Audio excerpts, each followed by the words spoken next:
Okay korang, kita orang baru balik daripada Macrobi. Lepas tu kita orang singgah kejap dekat Vintage Night Market. Saja je lah. Lepas tu tiba-tiba kita orang jumpa Blind Box. So sekarang kita akan unboxing blind box ni untuk tengok apa yang kita orang dapat. Okay, siapa dulu nak buka? So the first one to open the blind box is Mr. Farhan. Okay, saya ada stage di sini. Bagi tahu nak apa? Oh, Bagi tunjuk-tunjuk ada apa. tak ada. Memang So yang stage punya kita tak tahu ada apa. So saya buka. Okay. Tutup mata kan? Okay. Tutup mata. Tunjuk kat situ. Ada tak? Dia dalam plastik kan? Saya tak nampak ya. Oh, dia tak ada mesti kan? Dia tak dalam plastik. Dia ada Alah, dapat macam yang cosplay tadi. macam yang dekat display. Comel guys. Stitch ice cream. Saya akan letak dekat bag saya atau saya letak dekat keychain motor saya. Okay. Okay, next. Aku pula. Okay, kau wis sebab dia stitch sama dengan pakan. Aku gelap lah sebenarnya kan. Sebenarnya sama dengan pakai bra. Lebih kurang. Donat. Donat. Oh, donat. Mata dia lagi. Pakai ais krim. Ice cream dan donat. Di mana ke? Ya. Ke mana dia beli Hatsune Miku. Hatsune Miku guys. Ya. Tapi tak tahu dia tak tunjuk. Dia tak tunjuk apa dia secret. Kau nak yang mana? Aku nak yang mana-mana, jangan yang ni. Mandus nak tak kisah tapi tak nak yang ni. Ya. Okay, go.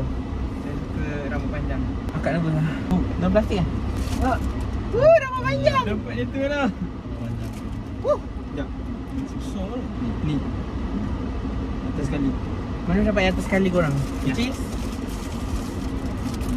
Ni. Aku nak tengok grand finale. Kalau aku tak dapat apa yang aku nak, aku akan sedih. Aku akan suruh orang lain buat gitu. Beli lagi sekali ya. Right, jumpa bulan depan kata. Okay, now this is my Pokemon. Tolonglah, saya nak yang ni. Semua orang tahu saya nak yang ni. Ada 3, 6, 12 per 1. Tapi kau Wi daripada tadi asyik dapat Jiraichi padahal Jirachi. Ni. Tak nak ni.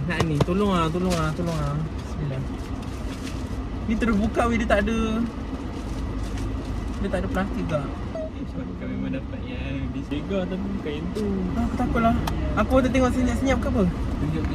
Aku takut! Gengar! Aku nak gengar!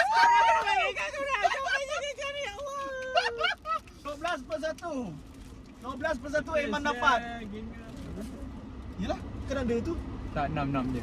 Dia patutnya dia berapa satu lah, tapi dia dah bagi tahu yang merah ni yang ni je yang aku dapat. Oh, ni je. Dia dah bagi hint dah, 6 dia per kata 1 Aiman dapat. Luck dia memang.